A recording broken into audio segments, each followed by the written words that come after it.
So, tell me what we're going to talk about today. Today, on Keepin the Geek Bros, episode 98, Pokemon Go is getting a competitive league. New Diablo 4 boss says concept art is of nightmare fuel. Judge denies Nintendo's move to dismiss the Joy-Con drift lawsuit. E3 2020 cancelled due to coronavirus concerns. Ben Affleck finally opens up about being replaced by Robert Pattinson. Pornhub to release first ever non-adult film. That's a Squeezy Bits picks, by the way. Marvel rumored to take over DC. The Batman director reveals new Batmobile in first photos. Breaking news! The Emperor did not have sex. That's a Star Wars deep cut. Tom Hiddleston suits up in the first set pics of Marvel's Loki. Outrage grows after Rise of Skywalker novel reveals the truth about Rey's father. Love, Death, Robots composer reveals first episode you need to rewatch before season 2. Season 2 is coming. Star Wars: The Clone Wars Star Wars season 7, episode 3. On the Wings of Keeradaks review. Garbanzo's Corner. Are we still doing this? I will be finally talking about something, but yes, but it'll be something a little bit different. Garbanzo's Corner. All this and more in this week's episode of Keepin the Geek Bros, a family podcast, allegedly. Stay tuned.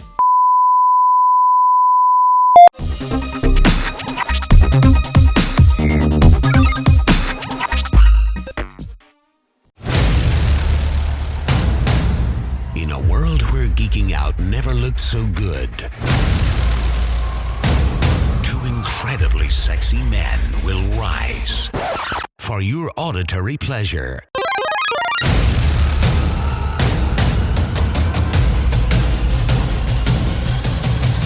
Here's your hosts, Keeping Up with the Geek Bros. Yes!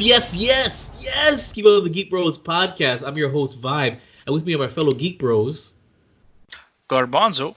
And Roz. All right. Oh, crap. I left our Flex there. Flex is not joining us, even though he's a fly on the wall listening to us. So I'm going to ask Garbanzo to please tell these fine individuals how to find us on social media. Oh, yes. You may come and see us.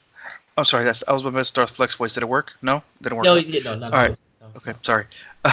Actually, catch us on Instagram and Twitter on Geek Bros with a 0. That's GEEKBR0S. Or email us. Sweet, fun emails. Puppies, your suggestions for topics. The nudes. Best. We have to be consistent. Screenshots of Vibes Grinder, whatever you guys want. True. To geekbros@yahoo.com. That's geekbros, GEEKBR0S at yahoo.com. Also on Facebook, facebook.com/geekbros with a 0. And also at the first place you can find us. The first place! At WeBeGeeksPC.com. And of course, if you want to come and check out the beautiful concoction, yes, the Egyptian cinnamon is missing in action in the face, but is here in spirit, along with the. Still, I'll call you jerk chicken every time I see you. Okay. Café con leche and cortadito here with us on Vibrep Studios. That's youtube.com/Vibrep Studios. That's VIBEREVSTUDIOS. And if all of that is too much for you, the website is back, vibrepstudios.com, where you can actually find all these links there and more. So it's a one-stop shop. I will put that on the link for future updates. But yes, Vibe Studios, VIBEREVSTUDIOS.com. You'll find the Geek Bros video recaps, Geek Bros original recipe episodes, the Geek Bros unfinished page, and all the links to find everything. So it's a little bit easier for you than going one by one, just so you guys know. Well, with that being said, before we get started, comments and questions from you, the audience. So let's scroll it down. Let's see what we got. It's a little light on a week, but it's not that bad. Facebook comments. We put up there that HBO The Last of Us is doing that. And our man Bryson Jones says it better not suck. Better do the same exact jump sequences as they did in the first game. That will be disappointing if they just did a simplified zombie movie. So, Sure. And of course, Darflex replies, let's cross our fingers. So we actually will cover this probably next episode. I'm not familiar with The Last of Us, so I had to skip that for the time being. But we will discover this. I mean, if you guys want to real quick, interested, curious, excited? Raz, go ahead. Yeah, I'm looking forward to it. It's HBO, so they generally have a pretty good track record, except for the last 3 seasons of Game of Thrones. So chances are they'll do some pretty good work. And the creator of the game is on board. Oh, that's even better. That's even better. I have yet to actually play the game. I've heard many good things, but it's just I know people have been playing it for, I think now with the second one coming out, people are just like, I'm still gonna play the first one, and then playing it for how many years now has it been out, Ross? Do you know? God, I think 5.5 now. No, not even. I think it's more like 8. yeah, I thought it was almost a decade. So yeah, that's amazing for a game to have that kind of longevity. It's amazing. But yeah, I'm down to check it out if someone wants to give me their HBO Plus. I know that's right. All right, so we'll move on to Instagram comments. We got a comment from, I forget her screen name. Your sister's screen name, Garbanzo? Just call her Nat, I guess you can call her, because I don't remember right now. Okay, so I think it was one Nat Marie. I saw that. Anyway, she oh, I'm good. She commented on our video recaps for last week, and she goes, "Where's JJ's hair?" So I told her that, it's a wig, right? And she's like, laughed my ass off. No way. I was like, yeah, it's a wig. It's not real hair. So that's what I told him. She didn't believe me that he went ball cap. So it was either that or tell her that he had lice, and that's why he shaved his hair off. So, but Flex, you are listening as a ghost. Are you able to type real quick why you shaved your head off? Lice. 1, 2, 3. It probably was lice. Parasites. Yeah. Parasites. Yeah. Is he there? No, I guess not. Or maybe he's thinking. There it is. Lazy, less chance of staph infection. Very true. What, with hair? I don't get it. It's crawling through the pits, man. The mines. Oh, okay. Are you back in basic training or something? Or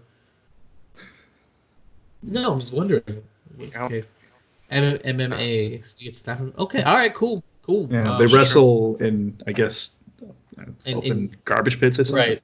Notorious for staph. Oh, okay. So basically, when they do the wrestling matches in Jello, that apparently it messes with you. So staph and ringworms. Nice. Ringworms. Okay, so that's why he did it. Okay, so yeah, so there's your answer. Nat is he is avoiding staph infections, and it's just less of a mess and less to maintain while he's getting down and dirty with the UFC fighters. So yeah, I'm telling you, it's the best way to go. Easier to wake up and go. I know. Look at this. Way too much work. Oh. YouTube comments for Keepin the Geek Bros episode 97 video recap. Trapstar says, awesome video, you deserve more subs. Squeezy Bits, he comments on the 96th podcast by answering our question where it said, why he was calling Roz Bambi. He says, Bambi is what Nurse Carla calls JD in season 1 and season 2 of Scrubs. Actually, she calls him that for a while. What? Actually, I meant to say, but damn. Okay. Roz looks so handsome. No homo. I can't say anything. Anyway, Bambi is what Nurse Carter calls JD in season 1 and season 2 of Scrubs. It was a reference to him being newbie. Oh, okay. Now I guess it makes more sense. So since you are the newest of the band of brothers, he calls you Bambi because it makes sense. Okay. Right. It makes sense. Yeah, absolutely. It makes sense now. I mean, I love me some Scrubs. I don't know if anybody watches Scrubs. I love me some Scrubs. Hell yeah. Sure. I think every few months I binge watch Scrubs all over again. So it's great. I do. I love Scrubs. It's just the musical episode is phenomenal. I'm not gonna lie. Yeah. I liked it, and believe it or not, I know it's an unpopular opinion, but I loved Scrubs Med School. I loved it. I was loving where it was going. I enjoyed it. I didn't miss. I mean, not that I didn't like JD. I love JD, but I didn't miss him as much. He just, as long as he pops in every now and then, I feel good. So I was surprised and very heartbroken when they canceled that show. Not immediately, but they did cancel it, and I really liked it. It was a great show, man, and it had like one of the saddest episodes on TV ever. Which one? When Laverne, spoiler alert, died? No, with Brendan Fraser. Oh wow, yeah. Well, yeah, because it was because he had mentally cracked. Yeah, I think the most heartbreaking episode was when Dr. Cox lost all those patients. Because Miss Whatever had rabies randomly, and all 3 patients died, and he lost it, and I felt that. Like I was like, oh god. It's like they always put Dr. Cox through like the most horrible shit. Well, I mean, because he's a lovable. You love to hate him, so that that's why they do it. I mean, I will say that show had a true gift on making things light of very dark subjects. True. And also dealing with the dark subjects at hand and speaking about them. Like it was like I said, it was a great humor and stuff like that, but it was a great show. And the sad thing about it is I don't know if that show would fly now, because it wouldn't fly now, because there's an episode where one of her recurrent patients has HIV, and Elliot is struggling to figure out how to explain to her, you have HIV, and so she talks to oh god, what's Black Doctor name again? Turkleton. Turk, and he's like, well, what's kind of cool, and she has the HIV, and he's like, what the hell is the HIV? And they did a HIV dance, do the HIV, and I'm just like, honestly, think about this though. The show would probably be fine if it was like on FX. Maybe. Then you're right. Right before It's Always Sunny in Philadelphia. You're probably right. Absolutely. You're probably right. Now because people are too sensitive now. There's no way won't fly on NBC. Yeah, definitely not. So, all right. Well, that is it for comments and questions from you, the audience. Thanks so much. Don't forget to comment on our Facebook, on our Instagram, on our Twitter. We'll read anything you put, even if it's bashing, me, like usual. So, gents, anything to report? That ends the weekly Scrubs review. Thank you very much. We should do that. It'd be great. Well, I will say that it's finally, after all these weeks of anticipation, I get to actually talk about this particular thing that I've been working on. But that's going to be at Garbanzo's Corner. So, but yes, I after finally get to hear what I've actually been talking about. No, so, I'm glad you got the test results back and everything was negative. So yeah, I'm really excited to hear about this. I'm glad. So, just letting you know. Roz, anything to report? Nothing exciting. Just cannot wait to hear this news. I've only been hinting at it for what, like almost. I assure like 2 you, months. Whatever I've got going on in my life cannot compare to the excitement I feel right now. I love it. Thank you. Hopefully you're not the only one that feels that way. For me to report, I'm glad to say, well, I can't. That should be what's going on with the Geek Bros. For me to report, nada. I want to go straight to Geek Bros. All right.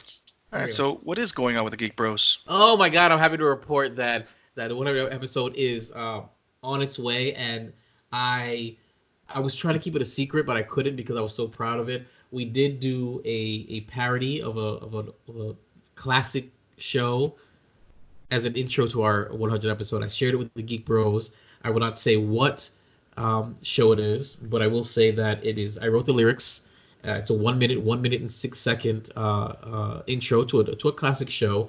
It is very appropriate for the venue that we're going to be at, and it's self-deprecating as usual. And I absolutely am so proud and so happy that Piano Dean he came through last minute. And I had to track this man down I just randomly saw one of his parodies on YouTube, and I went tracking him down. I emailed him on Facebook, on Twitter, on Instagram, and luckily he didn't answer. I actually literally posted on his wall, "Hey, are you that guy that did this?" And he answered. He's like, "Yeah, that's me." I'm like, "I sent you a message. Please answer." And he came through, and I can't wait to share with you guys for the 100th episode. But that's great. Oh yeah, The Witcher is still being edited. All right, so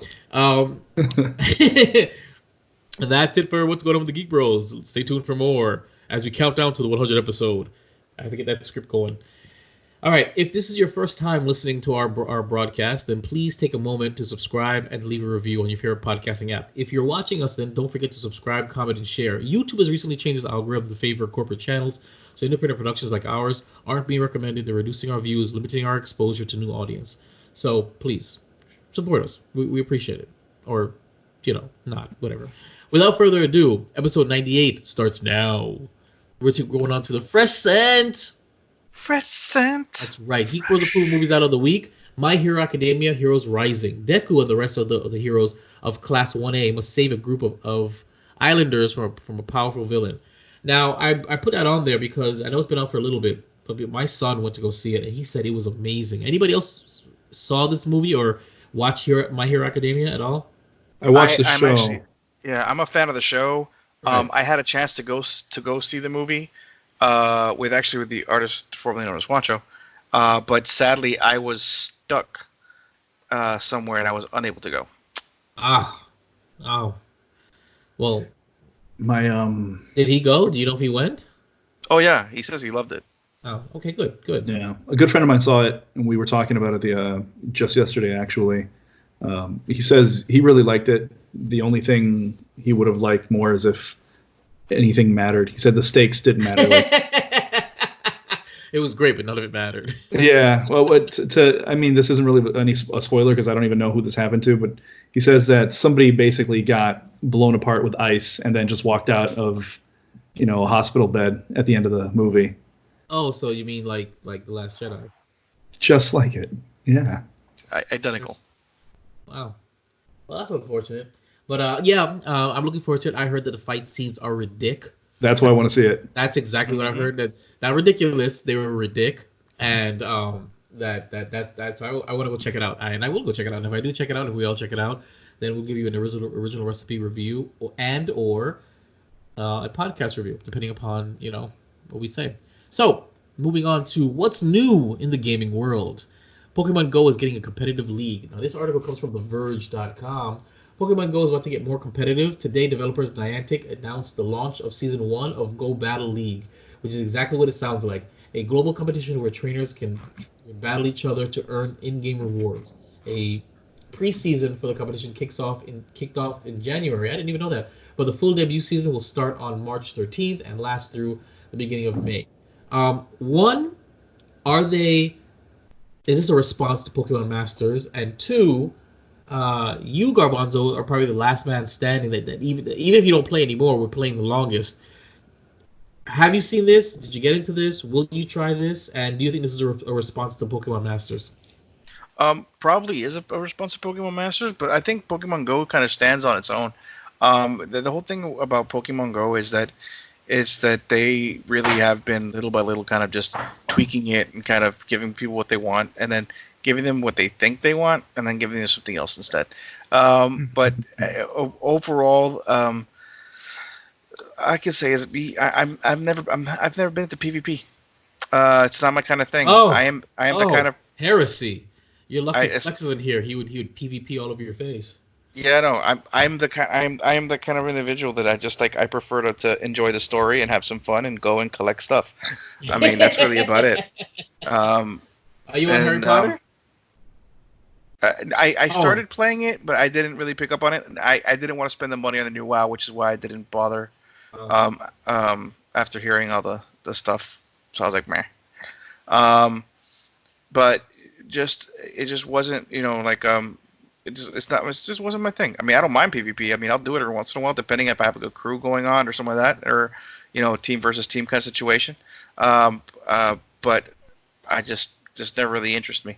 Now, on the other hand, like going back to Pokemon Go, is that I think that there are plenty of people that they want to test out. Like they go and they build these powerful Pokemon. They want to be able to test the metal against other people. Now, the whole thing is that there are individuals like a good friend of mine, G, who basically the man is a Pokemon Go master. He's literally maxed it out. The guy's got like 15 Mews. It's just like he's got everything. If you name it, he's got it. And he's actually been the one that's kind of like remind me, hey, I'm going Pokemon hunting this weekend. You want to go? I'm like, I'm working, but maybe next time. But I keep on saying I'm going to go, and sadly I haven't had a chance to go. But one of these days I'm actually going to take him up on that and go and catch some legendaries with him. Oh, all right. Well, that's... I know he's going to do very well in this whole league. Roz, anything with Pokemon Go? You ever touched it, played it? Yeah, I played it. I ain't got time for that shit. How long? I didn't last longer than a day. How long did you play for? Just under a day. Really? Yeah, I played it. I walked around. I was like, yeah, this is great. I'm catching these things. And then it was like, man, you ran out of balls. Pay this money to get some more. I'm like, that's a quick uninstall right there.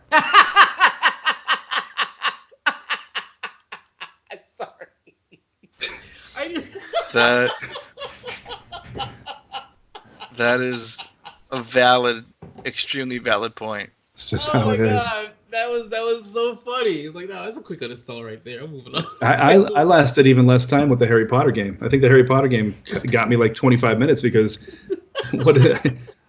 I went to like some fucking class and I pull out my wand and I got to do this thing and it's like, oh wait, before you do that, you got to go over here and you got to pay friggin' Gobble McDuffin over here like 33, didgeridoos so you can keep playing the game or you got to wait another half hour. So I was like, oh god, it's one of those games. Oh yeah, no, it's an energy game, and ultimately so is Pokemon Go. It's a time and energy game, but it's less an energy game, more here, invest all this fucking money so you can do better in the game. Yeah, pretty much pay to win. I hate pay to win. Okay. Yeah, I despise pay to win. And that's where everything's going right now. Yeah. All right, well, we're going to move on to Diablo 4's new boss praises disturbing concept art, calling it nightmare fuel. This article comes from GameSpot.com. Rob Ferguson, the former head of Gears studio, The Coalition, recently left to lead the Diablo team for Blizzard as it works on Diablo 4. He seems to be getting settled in, and as he drops some hints on what's going on behind the scenes of an upcoming game. He's also teasing fans about how he's playing it. From his short time in the office so far, he posed outside the new office and then shared that he's seen some art archive. He praised the talent of the art team while acknowledging that the imagery from the hellish scene is disturbing, and this is a man who left a series about chainsawing creatures in half. So, I mean, I've never played Diablo. Like I said in the previous podcast, I used to have a friend named Yu Chen. He used to play it. I used to basically come home leave school, hang out at his place because his parents were almost never home because Asians usually worked until the crack of dawn and the crack of night. And I basically would sit there and watch him play. And it was cool to watch, but I never had the interest to play. Mm-hmm. So, any of you have any history with Diablo? Like, every time I think about Diablo, I think of my friend and those funny nights after high school. I used to play Diablo 2 on my PC many, many moons ago. I didn't pick up Diablo 3 until my sister turned around and said, "You're playing Diablo 3 because I need something to play at your house when I come over to hang out." And I was like, "What?" And she's like, "Yeah." So she bought it for me. She got it on sale for like $20, something like that. And honestly, it's a button smashing fun time. Really, I like button smashing games. Is it an RPG? Like, do you level up? It's an ARPG. An action RPG. It's okay. Like you do level up. No. Kingdom Hearts is a piece of shit game with a lot of pretty art in it. Diablo is. You mean 2, 3, and all the rest of them? You're not talking about the first one. No. I'm specifically talking mostly about 3. Yeah. No, but it's a role playing game. It's an action RPG. You walk around and you kill things around you. Do you ever remember, like, I'm gonna open my time machine for you here. Do you remember Gauntlet? Like Gauntlet Legends? Yeah. I love Gauntlet Legends. That's Diablo. Diablo is. Then I gotta go play Diablo. Yeah, Diablo is like straight up like beefed up. I tried to tell you this, man. Is that on Xbox Game Pass? It is on Xbox. I don't think it's on Game Pass. I don't think it's on Game Pass, but like literally, I think it's like $30, $20, bro. Yeah. No, not even. I think it's like super cheap. Oh, there you go. I gotta play it because I love that. It's 4-player. It's 4-player multiplayer. I actually online. Multiplayer? Yeah, it's 4-player multiplayer online and Diablo and co-op. Yeah. Yep. Like co-op as in like on the same screen. Couch co-op. Yeah. Oh snap! I gotta get some more controllers. I know what I'm doing with my offspring. We're gonna be playing some Diablo and have nightmares. That's it. I'm playing Diablo now that I have the Xbox. It's not a scary game. Oh, it's not. Oh, okay, not cool. in the least. Not in the least. Now that I can play in this post by Rod Ferguson. So he's just trying to build up hype because he left the Gears of War team. So he just arrived at Blizzard. So he's like, oh man, this art is crazy. But ultimately, once you start playing, you'll see it's a fun game. But there's no scoop. I gotta go buy some more controllers and I gotta go and get this for this weekend. Like that's it. That's a wrap for me. All right, cool. All right, we're gonna move on to. Switch Joy-Con drift lawsuit will be going into arbitration. Judge denies Nintendo's move to dismiss the case. Now, this is all you, Roz. Talk to us. This article comes from VideoGamesChronicle.com. Who here has Switches? Garbanzo for sure. I got a Switch. So, every single Switch is eventually going to have the same problem. That's called Joy-Con drift. Eventually, the joystick on the controller will start drifting one direction or another, and there's no fix. It's a hardware failure.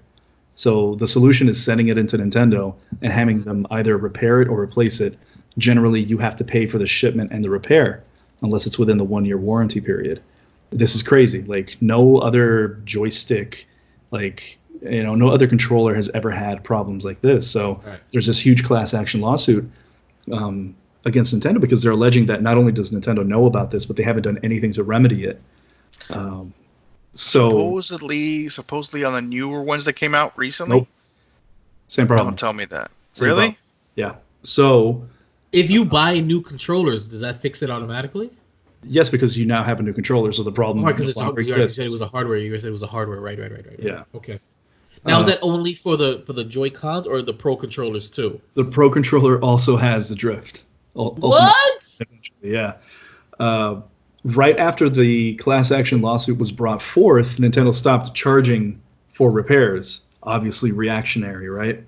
Of so course. They've been trying to have the case dismissed, but this judge saying that no, we're not going to dismiss it and that it can go to arbitration is a big deal because they're compelling Nintendo to do this. So ultimately, either Nintendo's going to have to pay out to the class or remedy the problem. They're likely going to, gosh, I don't know. I would hope that they would remedy the issue, but it might cost them less money to pay out to the class action. So, yeah. Now, keep that in mind. Whatever. Go ahead. Who is eligible to benefit from this class action? Anybody who owns a Switch or anybody that can prove the Joy-Con drift? Since you're saying that this is inevitable. This is an inclusive yes. If you've been affected, technically you can join the class, but it's past the point now. It's already at the point where arbitration is the next step. So, yeah. So it's pretty interesting. All right. Well, hot damn.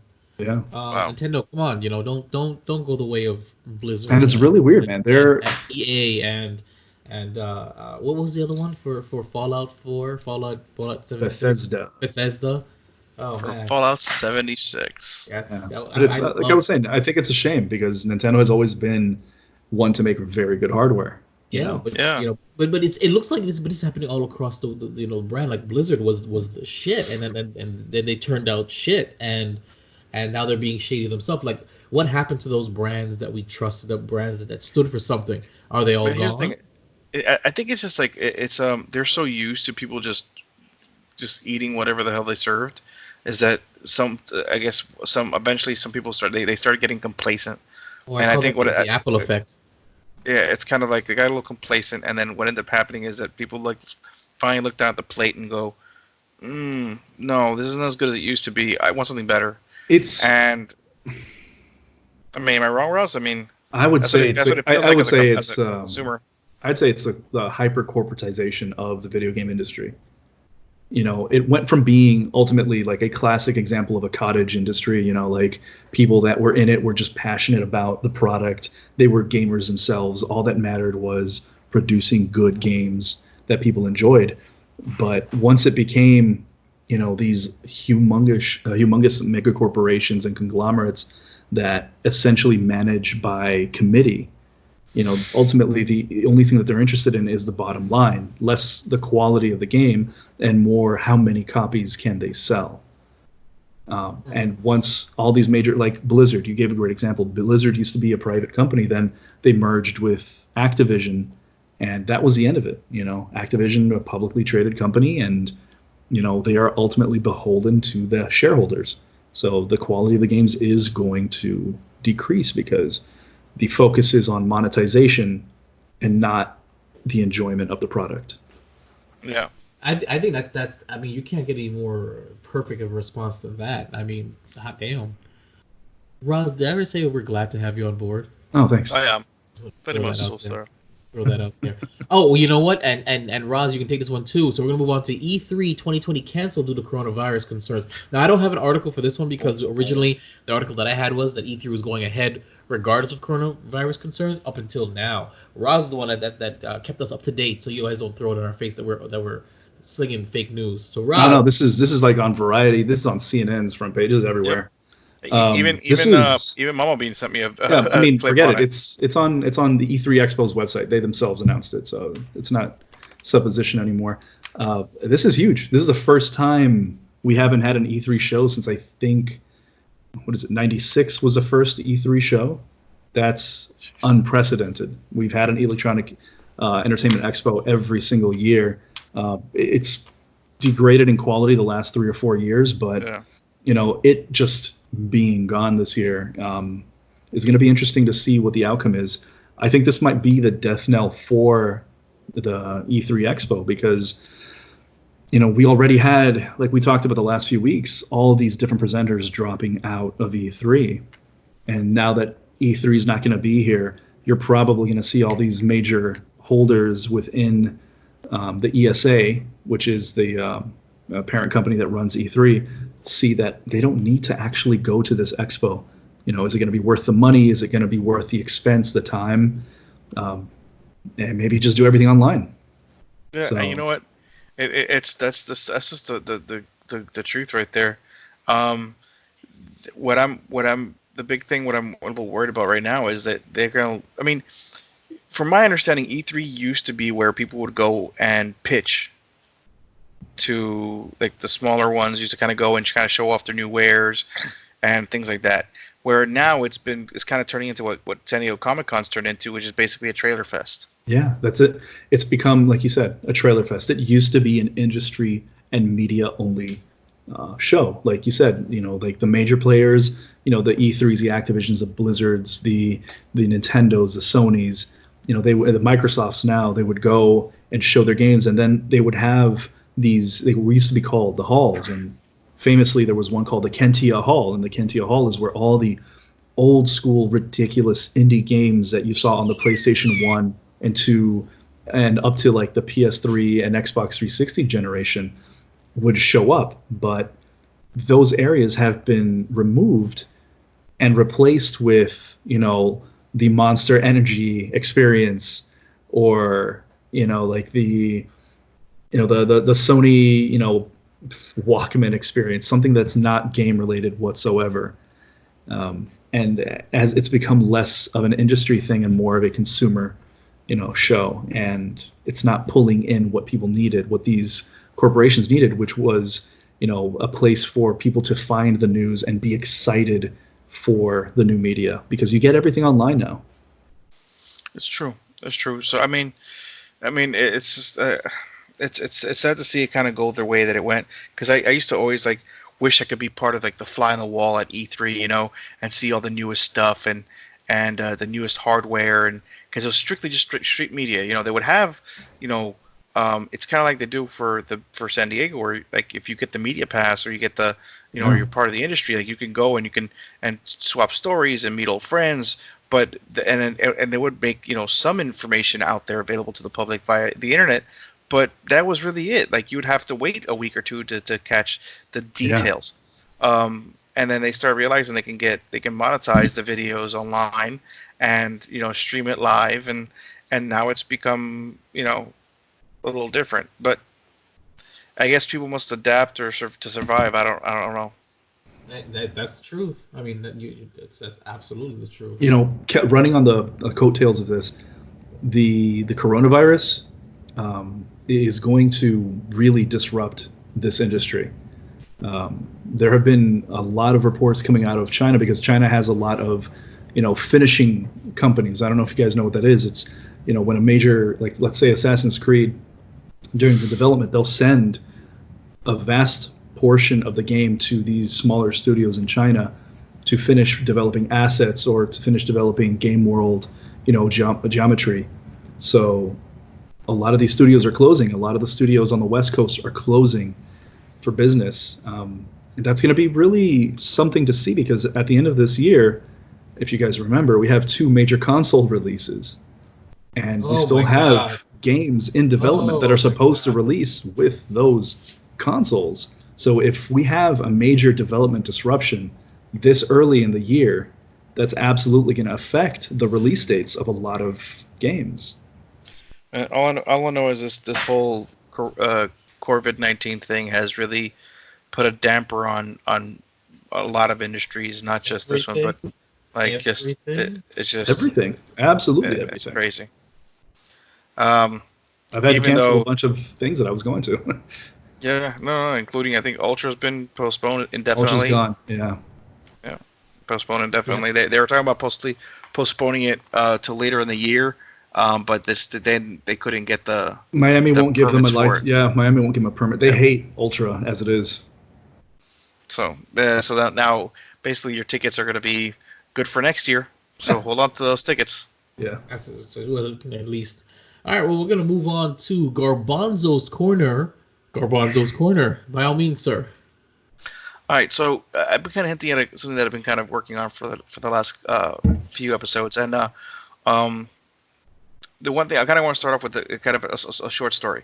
So my family's crest actually is wolves. It's 2 wolves on a shield, and I actually carry on my family crest. So I actually carry this ring.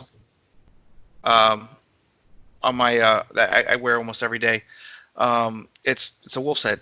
Basically, my mom calls us the wolf pack. It's just a big thing, whether in a pack or by ourselves, the wolf always strives to better itself. And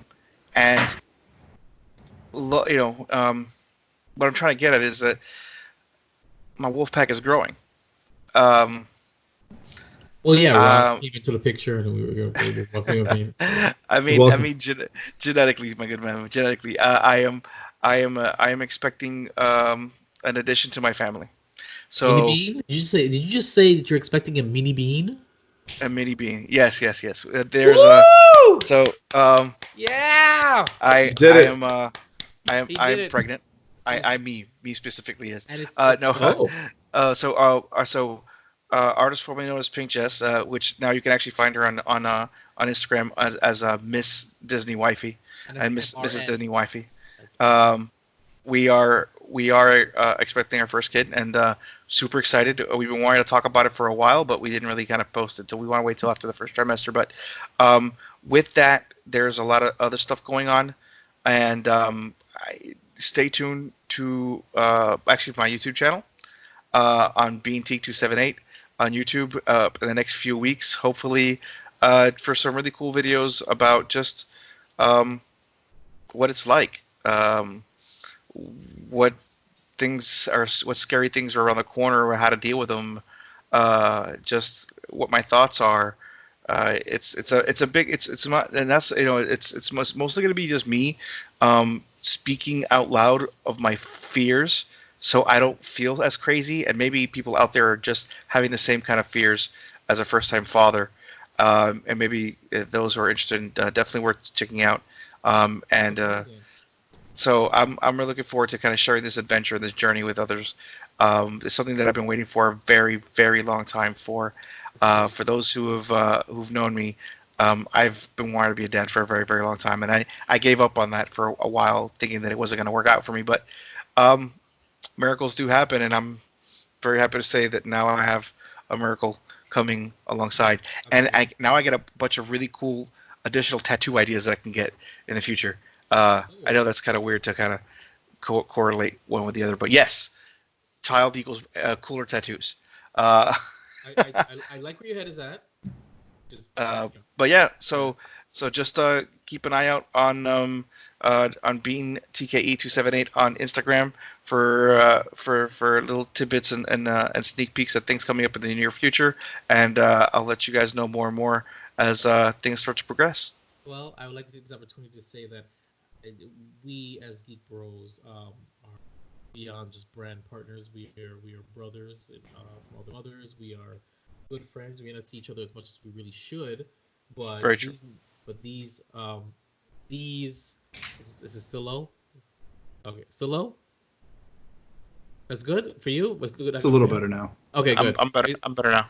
Maybe it's because I wasn't talking directly to the mic. But for these moments, for you guys to be able to share them on our platform is really special, and it's great that you guys feel comfortable and you want to share, not even just us, but with the audience. So we've had engagement announcements. We've had marriage announcements. We've had stuff like that on the podcast with the people that they want you to know. So thank you, Garbanzo, for sharing with us and including us in your journey. And we would love to maybe create a segment for this. In addition to that, that'll help accent or accommodate or accompany your future endeavors with the Bean franchise. So maybe you should consider Awesome. that. I'd love for sure, man. put that. And of course, I have been a father for 15 years, so I got some stuff to say too. So I can help. I can guest. Every once in a while. Absolutely, man. So don't forget. I've been there, done that. So I got a little dog in the fight. So but thank you for sharing and congratulations. Thank you even guys, even backwards swimmers can get there, and I'm glad. Yeah, but listen, my swimmers are all Cuban, bro. They make it there. Oh yes, on their time, exactly. On their time. Yeah, on their exactly when they're ready. Now, exactly. Not when they need to be. All right. Exactly. Well, I don't know how to top that, but we're moving on to anime and animation invasion. Star Wars Clone Wars Season 7 review, Episode 3, On the Wings of Keeradaks. It's funny, I'm going to reiterate what I said. Ross and I had a quick conversation about this when we didn't record on Monday, and for lack of a better word, we're kind of over it. So before we get into it, Garbanzo, Mr. Eternally Optimist, give us your review on Episode 3 before we just say... I poop all over it? Okay. I actually was pleasantly surprised with it. How so? It was just it was a nice little it was something I wasn't expecting it. Though I like to see the camaraderie. I just kind of see them kind of come back together again. I don't know. For me, it was very nostalgic, very like. Now, don't get me wrong. There are some points that I honestly like thinking back. I'm just kind of like, I would have preferred not. They would have done something a little different with this, but I honestly I enjoyed the episode. It was fun for me. Again, I am the eternal optimist, and that is true. But also, I just that I'm my nostalgia button is very big and easy to push, bro. Okay, all right. Wow. Okay, we're gonna read all of that in a second. I think. Oh man, he was on that Roadrunner internet, so it just all kind of. It all just came out at the same time. Okay. Yeah. So real quick, Flex says episode 3 was pretty dark. They straight executed a villager, like he was down and just put both in him. Yeah. He said he just got off the Wi-Fi. Okay. So that's what Flex says. Roz, if you want to reiterate a little bit of what you said, what we said off air on Monday, all right. I'll just co-sign on it because I completely agree. When I first started watching the show, I had a really hard time getting through that first season because it was obviously written for that TVY7 age group. The writing was really hammy and the drama was not that intense. As the seasons progressed, it got a lot better. Season 7 is absolutely them falling backwards because the moment I forgot what's the name of the new team? The Bad Batch. The Bad Batch. Once they opened their mouths and they started sounding like an 80s cartoon catchphrase machine, I was expecting one of them to just yell, "Get some!" after every attack. I was appalled. Oh my god! If that happens, that would have been the best thing ever. Yeah. I think I will die. After you said that, if I hear that, I will die because that'd be too funny. I agree. I now want that in my life. That scene where they were taking the forward base and they were fighting the droids and just standing in the open, not taking cover, every shot missing them. I'm sitting here like I thought they resolved that the last few seasons because you saw the clone troopers using cover. I don't know. It's like it felt like a G.I. Joe episode. I have a question. Do the blasters, they fire the bolts at like a speed close to light? Do we know? Because they're supposed. Yes. You have these Bad Batch guys dodging them like Jedi in these episodes, and I'm just like oh shoot and ooh, and I'm just like wait a minute. Okay, so real quick, so there's different types of weapons in the Star Wars universe. Okay. The ones that you're talking about are actually energy-based weapons, so you can actually physically see the actual energy bolt. Now, what you're talking about is actual physical slug weapons. They do exist, but they're very rare and usually, what's the word, frowned upon because they're seen as not as elegant. Okay.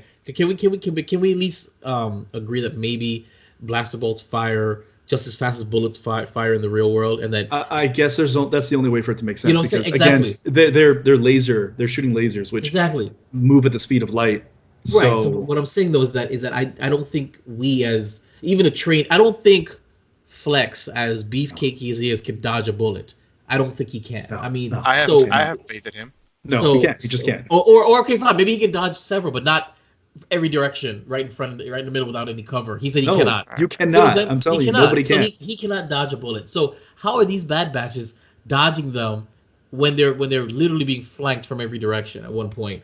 So that's what I can't get over it. It's getting worse in each episode. That's my problem. Each episode's getting worse and worse. And don't get me wrong, it was great to see Echo, even though I don't remember him at all. But I really appreciate the voice actor who does all the clones, because my God, you forget it's the same voice after a while. It's great. It still looks beautiful,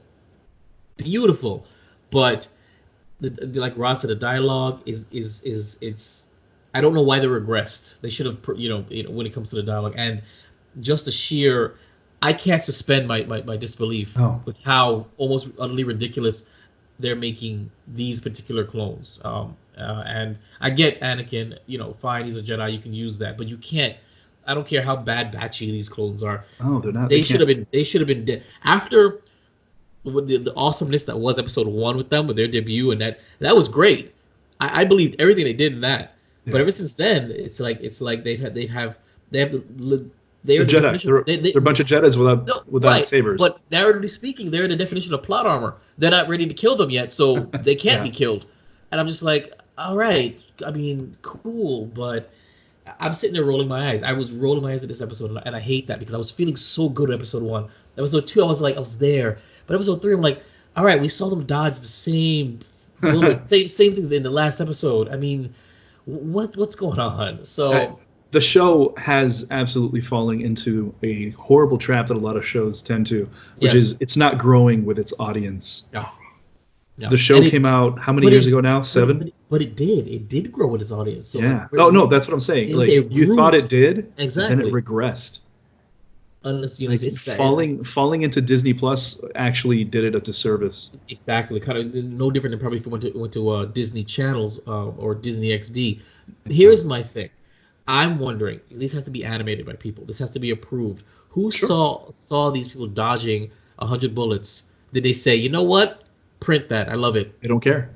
Apparently, they don't care. But the only thing that they're interested in is having content that people sign up for Disney Plus for. Like the lore of Star Wars isn't sacrosanct anymore. There's nobody over there saying, you can't alter this, you can't do that. Things have to work a certain way. It's now everything only abides to the rule of cool. Does it look cool? Do it. It doesn't matter if it works within the show's lore and world at large. Just do it because it looks good at the time. Wow, he's talking about the Holder maneuver. Wow, that's crazy. Was that too much? Did you feel that too much? The Holder maneuver was beautiful. Broke continuity, broke the lore, but it was beautiful to look at. Like that was the only thing that I was just like, oh. Rule of cool. So, all right. Well, hopefully episode 4, I would assume episode 4 rounds out this arc, and then we're moving on to the next arc. Please, God, I'm ready to move on. No, the whole season is just this. Could you imagine? I mean, like, that's it. I would say that's a quick unsubscribe right there. So, all right. If you guys have any, you got them. If you guys have a review for episode 3, by all means, shoot us an email, geekbros@yahoo.com. I'd love to hear what you guys think, especially with episode 3, because it started at a high note and kind of dipped a little bit, but it went real down for me now for episode 3. I'm hoping for a little climb up, but then again, we do have 3 arcs. I think it's 3 arcs they're giving us, so I'm looking forward to it. And of course, we're dying to see what's going on when it reaches past Order 66. So we're gonna move on to Squeezy Bits picks. Pornhub to release first ever non-adult film about black lesbian strip club culture. His article comes from Variety.com. The ubiquitous American pornography website Pornhub is releasing its first ever non-adult film on Wednesday. The company exclusively announced to Variety. The move places the digital giant, which estimates 42 billion visits on the site last year. Good God. And the company of other streamers seeking to expand audience and diversify its content portfolios. Are you serious? The movie in question is a documentary called Shakedown from filmmaker and conceptual artist Leah Weinraub. Weinraub, Yep. It hails from the upper echelons of the art world, where the project enjoys the prestige, rollout and exhibits at the Whitney Museum and MoMA over the last 3 years. Shakedown is a stream of consciousness, non-fictional narrative about the queer women and men who populate the lesbian strip club scene in Los Angeles. So, wow. Do we really think Pornhub is trying to make its own adult content and jump into the streaming wars? Is that what they're trying to claim? Nah, they're not trying to do that. This just happens to be, a pretty interesting docudrama, mostly docu, that really wouldn't have found good distribution otherwise. Yeah. It's also a really good way to get Pornhub's name in the news. So Leah Weinraub, go ahead. And also with the planting trees. Yeah. So Leah Weinraub gets her docudrama in the news. Pornhub gets its name in the news. Both of them get more, people watching their movie or going to their website. So it's win-win. It's a good point. I've never been on Pornhub actually, so I don't know. No, of course not. No. What's the website? Yeah, I'm not sure. We have to Google it right now. Never heard of it. But no, I don't see them. I don't see them like investing a ton of money into creating streaming content. I think this is just. Well, I don't know if they'll do this a few times a year, probably. Yeah. Oh yeah. Okay. Maybe like the Criterion collection of Pornhub. Of porn. Yeah. Could you imagine like because they have the after sex porn documentaries, which are actually pretty cool. I could on Netflix. I watched After Porn 1, After Porn 2. Yeah. They have After Porn 3 and 4 now. I haven't seen them. I love the stories about when you leave porn. What do you do? And then there was a Hot Girls Wanted documentary. How they depressing. Yeah, Hot Girls Wanted. It's about how there are guys. We've actually followed one agent who lives in South Florida who would look up hot girls and say, hey, listen, I'll fly you to Florida. We'll make some tapes. We'll have some sex. I'll shop you out to these things, and you go do your thing. And it is depressing because it shows that these agents sometimes take advantage of young girls who either have want to get out or they want to get somewhere else and they will live somewhere else, and they kind of get abused and used. Actually, what I didn't realize is who's that hot Indian one? What's her name? Mia Khalifa? Is that her name? I didn't know she didn't do porn anymore. She only did porn for like 2-3 years and she left. I don't even think she did it for 2-3 years. I think she only did it for. She didn't make many, but I think she's only in the industry literally for like 2 or 3 years, and then that was it. And yet her face is all over the place. I'm just like, wait a minute, she's not doing this anymore. So these things that I don't ever see on Pornhub are not new. So she made 9 videos. Yeah. Only 9 videos. Yeah, that's it. What? And then, but here's the thing, right? So she's actually turned around and talked quite a bit negatively towards the industry, after leaving it, and she has her own. Yeah, wow. She talks about sports and stuff like that. She's a sports girl on Twitter. Okay. Well, I know she turned her stuff around and capitalized on the fame. But she still has. But I'll be honest. But if you still want to, she has a fans only site though. So I mean, at the same time, if you want to go and see some new material by her doing things that she used to do in porn, just go to her fans only. Oh, okay. So I mean, it's like, yeah, it's just, I don't know. It's like whatever, bro. I'm like. It's like whatever, bro. It's. I have no thing is I don't have an issue with someone who wants to be an adult film star. That's what you want to do. And there are some really horrible companies out there who really take advantage of their talent and of young females, and that's absolutely true. But there's also some great ones out there who don't discriminate against a body type or body shame or My anything. dude, that is so. Those are so few and far between, though. It's true. No, absolutely. But they're still out there. Well, yeah, there's a niche market. Yeah, that's like saying America is a post-racist country. That's not true. We are. We're very progressive. Oh, that's true. We had a black president, so there's no more racism. You're right. Exactly, no more racism. That's it. Yeah. All right. Once we have a woman, that's it. Then the toxic masculinity is over. So let's go. Yeah. Who's the next woman that's out there? There's no other woman, huh? Somebody bring Hillary back. 10 years, and then Ocasio can run. Oh God. Oh, that'll be fun. Yay. Well, she's not screaming. I know. She'll probably crazy. She's so attractive. She'll probably still be going after Bernie because he'll still be at it. So. OAC has nudes. Who's OAC? AOC, Alejandra Ocasio. Yeah, that's her. Wait, the what? Yeah. And that's not true. What do you mean you debunked that?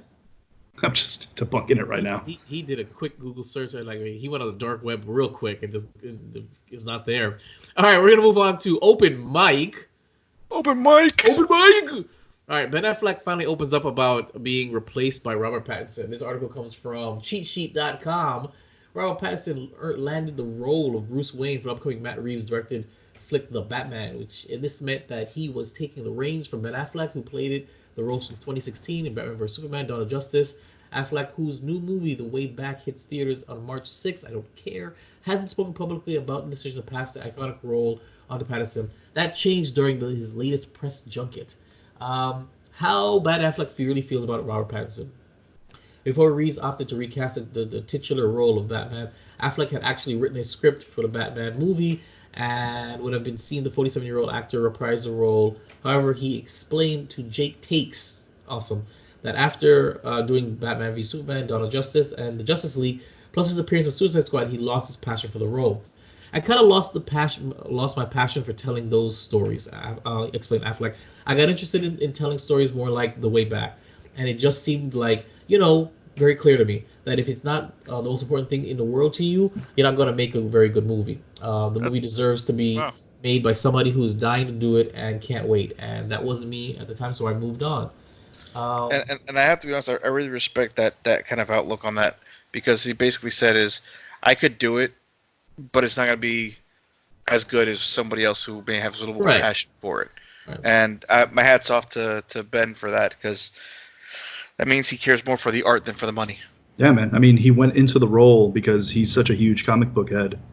The guy is genuinely obsessed with comic books, and he's just the actor. He doesn't have any say in the script, or the direction. And honestly, he did not get to be the Batman that he wanted to be in either of the movies that he was in. That's true. So that sucks. Well, at least he says that he thinks that Robert Pattinson is a great actor and that he's going to do great in the Batman. So hopefully that's what happens. I have no interest in this movie, but we're going to get into that one after we get into the Batmobile. I will say this, though. I was reading this article, and in this article, these two sentences kind of shot out to me that I kind of got a little excited for. And wait, crap! No, I lost it. Here we go. The sentences would be, of course, where is it with J.J. Abrams? For J.J. Abrams, there was a little blurb with J.J. Abrams. Apparently, that he's the forefronting for Green Lantern. Ooh. J.J. Abrams apparently is going to be doing the Green Lantern movie. Yeah. Well, that'll be fun. I mean, it'll be fun. J.J. Abrams is pretty good with the first movies, Yeah. So. As long as they take it away after the first one. Yeah. I loved The Force Awakens. I loved the original Star Trek. Not the original Star Trek, but the original reboot Star Trek from Bad Robot. Those are great. Those are great. It's if you give him the ability to set the stage for you to play with it afterwards, that's what she said. Then yeah, he's great. So absolutely. Plus, did he do Super 8? I like Super 8. That was him, right? Super 8 is? I think it was. Super 8 was his. I love Super 8. Super 8 was good. Now, Super 8 was the first was the first Stranger Things. So, and I loved it. Yeah, Super 8 was him desperately trying to create some Spielberg magic, and I think he did really good. I think he did great. I mean, I loved it. I can't tell you the last time I watched it, but the last time I saw a review for it, JJ Darflex is like, I'll show you my Stranger Things. We've seen it. You send us pictures of it in the toilet all the time. So he said, boo. All right, we're gonna move on to Marvel, rumored to take over DC. Roz has got a hot take on this. Hit us with it. It was just Twitter bullshit. Well, yeah, that's all. There's nothing to it. It was just some dudes. It was just some dudes, speculating, and then the speculation begot other people tweeting stuff, and then websites picked it up, and then it was basically a website reporting on another website, reporting on another website. Which I find funny. I mean, whatever happened to, and of course this is not real journalism, but whatever happened to getting your sources right before you put up an article? Man, who's gonna click on anything if you're waiting for sources? Exactly. Exactly. It reminds me of the show The Newsroom, which is hilarious. Clickbait. All right. Well, that was the end of that. Moving on. It's actually on this same. It's kind of funny on the Cosmic Book News article. It's actually the one it says here. He goes, "I've also been told that J.J. Abrams is going to take on both Superman and Green Lantern, and will cast the Man of Steel with a younger actor to fit the Robert Pattinson Batman." Again, now knowing the source of this, and it's just another YouTube fan talking about a video. So yeah. Ixnay on the J.J. Abrams thing, because we'll see what happens there. All right, well, and moving on to Henry Cavill rumored to back as Superman for Shazam 2 is going to cosmicbook.news.com, whatever. It's been claimed that Henry Cavill might be back as Superman for Shazam 2, which will pit him against an epic battle against Zachary Levi, which I find interesting because I thought that Black Adam was going to be in it, but Black Hammer, that's that movie on Pornhub that you were watching. I will not confirm or deny that. He's never been to the site, man. I've never been to the site. I don't know. I don't know. Is that a .co or a .uk? No, that's a .org. It's a .org. See, I don't go to .orgs. I stopped going to .nets last year. That was part of my New Year's resolution. The rumor says Henry Cavill as Superman will come under the control of Mastermind, and the only survivor of a mind-controlling race of worms from Venus who was teased in he was teased in Shazam at the end, post-credit scene, is that Henry Cavill will be part of a small scene in Shazam 2. Just as I don't care. Basically, what they're claiming is that he'll have a cameo. Yeah, he'll have a cameo. He'll be mind controlling. They'll have a fight, which I thought they did that in Supergirl. Didn't they do that in Supergirl? Justice League Unlimited. And Justice League Unlimited. And a little bit of Justice League in general. It's a common matchup, Shazam versus Superman. Well, because he has magic, and magic is Superman. Well, yeah, he technically has all the powers that Superman has. Only his are from magic. And the thing is that besides kryptonite, what's the one thing that Superman's susceptible to? Low credit score. And that's magic. Low credit score. That as well. And the bad credit card. Yeah. All right, we're going to move on to the Batman director reveals the new Batmobile. This article comes from Polygon.com. Gents, I'm pretty sure you saw it. Now, this Batmobile basically is a retrofitted car, which is souped up, and I didn't like it until today. I'm looking at it now, and I'm like, I like this. This is kind of hot. So, it's, what do you guys think? It's supposed to be kind of Batman Year 2, what we're getting in the movie, by the way. Okay. So it's to be expected. He doesn't have, the money to have like a super, dope ass, Batmobile and whatnot. It isn't Batman Year 1, so we're not going to get the same origin story. We might have to see his parents get killed for the 77th time. Oh. But that's why he's basically... It better be in slow motion. The slowest they've ever managed. It's like 30 minutes of the movie. That's what I want to see. I want to see the pearls for 30 minutes. I want to see it in high quality, high definition. I want the bass to be booming, and I want it to be the slowest thing ever. And I want it to end by cutting to black with a whisper, Martha. That's all I want. Okay. Yeah. Give me that. I think that's what's happening though. So. Oh, okay, that's good. So you don't want anyone saying like, "Have you ever danced with the devil with a pale moonlight?" That'd be kind of, That'd be interesting. That'd be great. No, what I want honestly is if it's Joe Chill or whoever it is, I want him to point the gun at what's his name? What's his something Wayne? What's his name? What's his dad's name? Mr. Wayne. Whatever. Fine. Points at Mr. Wayne, and I want him to say, "Get some." Get some. Get some. and then Duke Nukem's gonna come out and be like, and then Undertaker throws Mankind off the 3-story building right onto a table. Yeah, that's the end of it. What do you guys? I want to chew gum. I want to kick ass and chew bubble gum, and I'm all out of gum. All right. So what do you guys think of the Batmobile? The design of the car. It's basically a car. Cool. I like it. It's just it's a car with a rocket. With the engine exposed. It's something that I think we're gonna see in Fast and the Furious 20. Yes. So I'm definitely interested in seeing that. All right. Yeah. So we're gonna move on to the bike. Looks interesting. Oh, the Bat Pod. Yeah, that's interesting. The Bat bike. It looks interesting. It reminds me very much of like Adam West. Like Adam Wee. Yeah. Yeah, it does. A little bit like Adam West. A little bit. All right, breaking news. The Emperor did not have sex. This article comes from news.avclub.com. So we're just to get through it. They can't leave well enough alone. The novelization of Star Wars: The Rise of Skywalker is retconning or clearing up a bunch of things from the movie. And one thing they're clearing up is that Rey is tangentially, I guess, the granddaughter of Palpatine. As Palpatine that we saw in the movie was a clone, but Rey's father was a failed clone of Palpatine.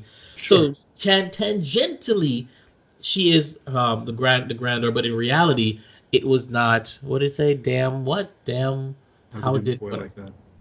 So anyway, Snap Wexley, yeah. So too soon. Pour one out for Snap. But yeah, that's basically what it says. So the Emperor himself did not procreate. His failed clone procreated. And that led to Rey, which kind of means that he's kind of Rey's father in a way, because it's a failed clone, so they say that it's still kind of his son. Listen, there's I haven't actually finished. I'm gonna download this book and I'm gonna listen to it only because I have to. I can't. They're retconning so many things. Or the thing is, I don't think it was a retcon, because the whole thing is, it never actually explained it. It was he had a kid. They were like, well, when did he have a kid? When did he have time to have a kid? Because if we watched him through the time of the. Just say that bald female in episode 3 was his concubine. Game over. That's it. You explained it already. We saw this one character. She was bald. She was a female. He was getting it on with her. That's all you have to say. Move on. No, but instead what you're going to do is you're going to say that, well, no, that's not Palpatine that was in the Death Star. He kind of pulled his body out and projected it into Exegol. Fine, I'll take that. Whatever. But then he starts cloning himself. Oh, by the way, Snoke actually are failed clones of him, by the way. So there you go. That's also in the book. Yes, exactly. And the thing is, if you read the books that came out shortly after, they Palpatine being a clone and the clones of Palpatine, that is something that is in Legends. That's the Dark Empire. I totally get that, but if you're gonna ape it, then ape it properly, or don't. You're basically trying to change the narrative of a movie that we already saw. You're doing what George Lucas was criticized for to begin with. You know, the difference is he did it decades later. You guys are doing it months later, and it's driving me nuts. You're editing. One of the reviews was basically, guys, stop working on the script for Rise of Skywalker. The movie was already out for a couple months. It's already gone. Why are we still editing the script here? They're changing the story of it. They're actually going to be going back and retconning also from the Last Jedi apparently as well in some novels and books. So retconning who? They're retconning some things in the Last Jedi. Yeah, but do you know why? They're or recontextualizing. Excuse me. Recontextualizing. Yeah, that's a better word to make it seem better or grander or something. And I know or cohesive. No, it's not the right word. It's Definitely not. More powerful, more meaningful, stuff like that. Basically, There's no mystery to this. It's yeah, the reason they're doing this is because it keeps it in the public consciousness. yeah. But If they don't do this, people aren't going to be talking. What are we doing right now? We're talking yes, about you're it. right. You're right. You're right. We're creating hype ultimately Yeah, for we're this, creating hype, we're creating content. and most of us couldn't give two shits one way or the other because we know what happened, and we know that whatever they come up with, they're probably going to retcon in 2 or 3 years anyway. Exactly. Actually, I even learned that the story group, really aren't the keepers of the canon. Their main concern is exactly what you said: telling stories that are cool, that drive interest and attention. I mean, yes, canon is part of it, but it's about what will make money, what will sound cool. And they literally said that they will not hinder a creator to tell a story that he wants and pigeonhole him to canon. They'll just figure it out. They'll fix it in post. Fix it in post, yeah. And that's the same. So that's it. Rey is the illegitimate daughter of clone Palpatine. Dude, I cannot believe how they have managed to make me fall out of love, because I don't like Star Wars anymore. Oh, he's okay, and I'm glad you said this because I said this after the Last Jedi, and I was being thrown under the bus by Flex and Garbanzo when I said, oh wow. I said no, I'm not. I literally said in one of our podcasts that I'm ashamed to say that I'm no longer a Star Wars fan. I'm not a Star Wars fan anymore. It killed me, Yeah, Flex is like, I agree with you a month later. Lies, like a year later. So I'm the one that was a year later. Actually, Flex was a month later. I was the one a year later finally turned around and said about the Last Jedi. About the Last Jedi, yes. Yes, about the Last Jedi. If you're in an abusive relationship, you leave the relationship. You leave it. No, Garbanzo is the epitome of hashtag why I stayed. They will change. Okay. He is the epitome of hashtag why I stayed for Star Wars. All right, we're gonna move on to Marvel's Loki. Tom Hiddleston suits up in first set photos. This article comes from comicbook.com. The new year is here, and Disney Plus is not wasting any time preparing for the new slate of originals. From The Mandalorian new season, which I cannot wait for that to come out. Yeah. It's supposed to be coming out at the end of this year, right? That's what I'm hearing. Could you imagine? To a slew of Marvel shows. Tom Hiddleston looks a bit different in these snapshots, so we're gonna scroll down and look at them because I didn't look at them. Oh, these are small. That's what she said. Let me see. Oh, so he's wearing slacks. Mm-hmm. And I think he's like a detective, looking like a detective in the rain, with a suit and a tie, and I don't. Is that the guy who played Dr. Selvig? It looks like him, I think, but maybe not. Or it's Jim Gordon. All right, so it's just showing set photos of him in the rain. I'm actually disappointed, but yeah, that's the first images from the Loki series. Does that make you guys excited? Not really. Okay. I actually have no interest in the series. I want to be honest with you. I don't care because Loki deserved to die. Some characters you just gotta let them go. You know what I'm saying? And he earned it. He earned his death. He completed his arc. So what do? You go back to when the arc begins, and just pluck him from there and start over from scratch. Is this a sequel? Does this happen after? This happens. It is. This is when he takes the Tesseract and he bleeps out. That's the Loki we're gonna be following in the series. Oh, okay. That's the okay.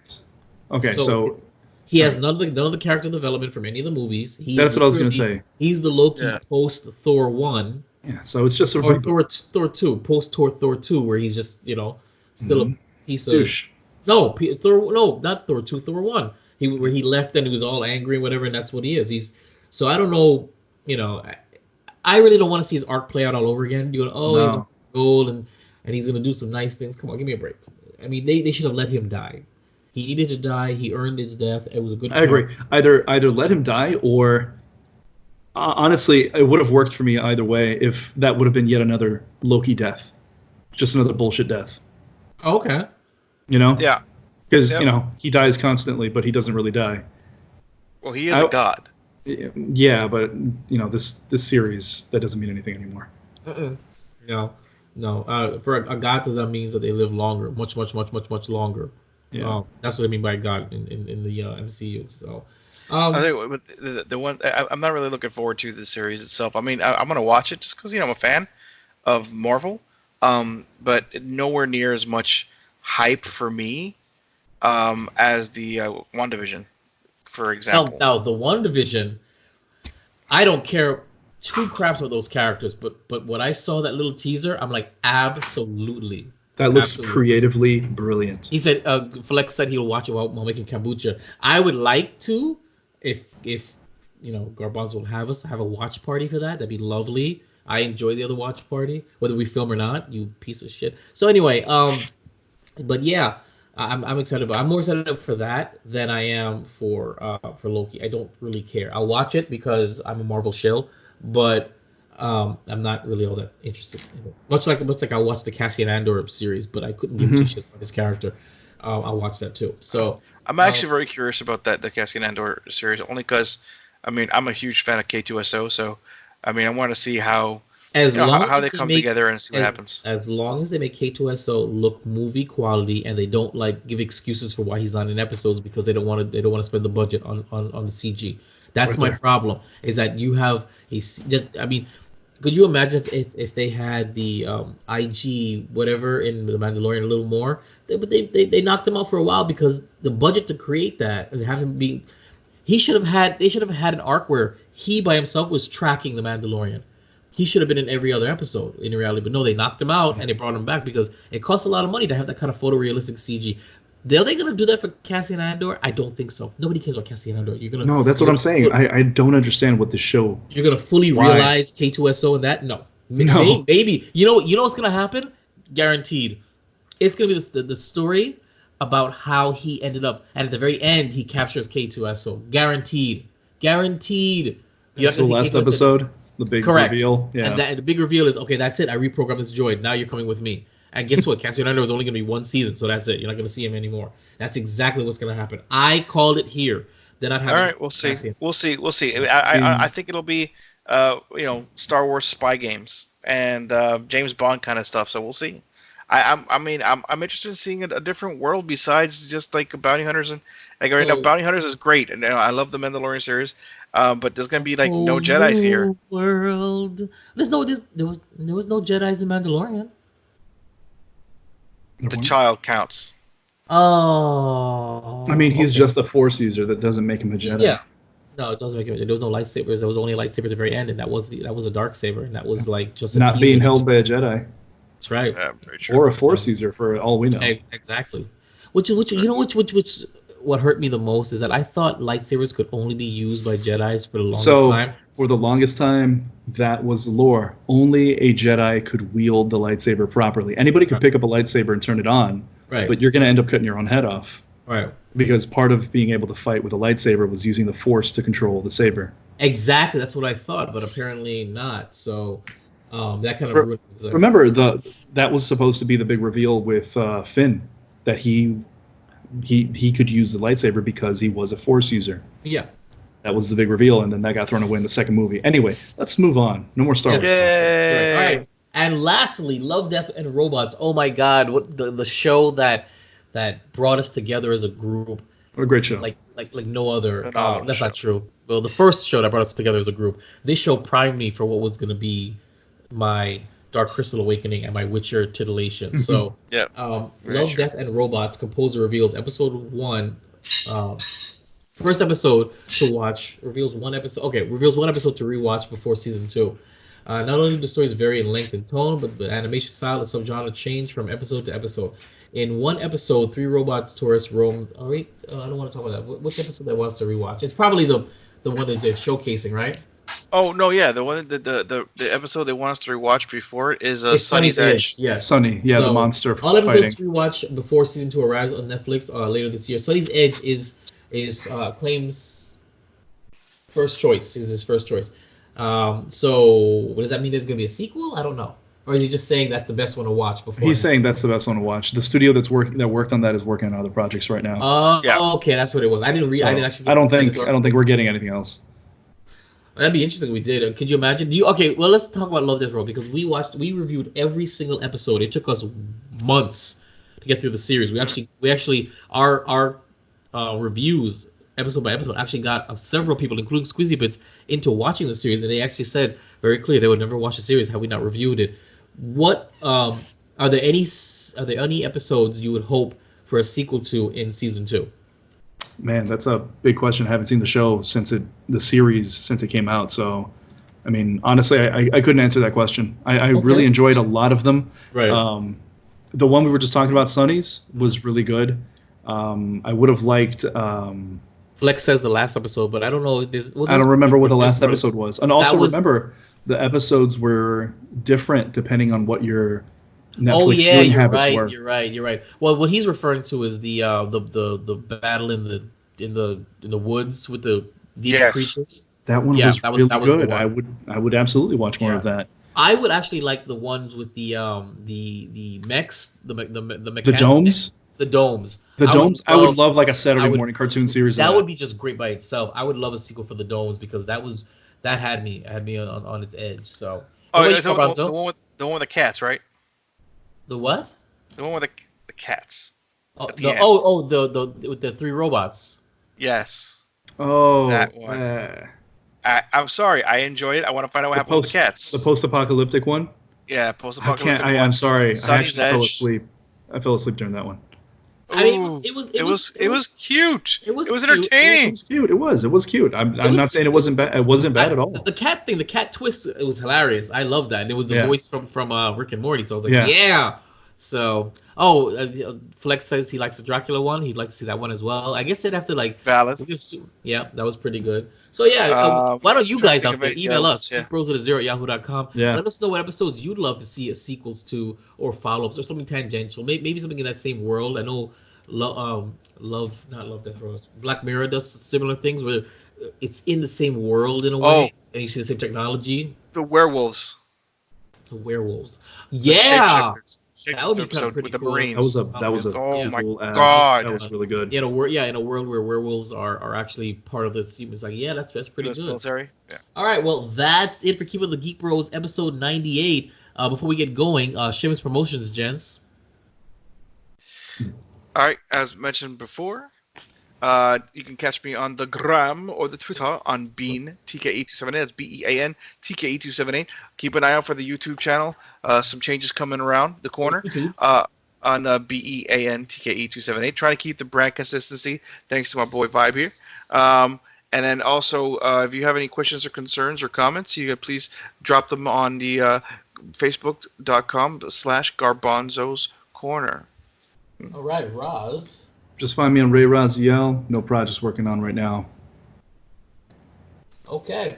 And of course, me, all across the board, Vibe Rev Studios, Twitter, Instagram, Facebook, YouTube, and the website. That's Vibe Rev Studios, VIBEREVSTUDIOS. And of course, you can check us out on Instagram, Twitter. That's GeekBros0, GEKBR0S. Email us, geekbros0@yahoo.com, GEKBR0S@yahoo.com. Facebook.com, which is the hottest spot to get everything because that's what the guys do. Oh my God, my pizza's here. That's Geek Bros. What a good idea. That's Facebook.com. That's Geek Bros. Now I want pizza. It's Papa John's. First time I've had it in years. I don't eat racist pizza. Is we listen to us every Wednesday, and of course YouTube.com. That's Vibe Rev Studios to watch us. And thanks for tuning in to Keeping the Geek Bros.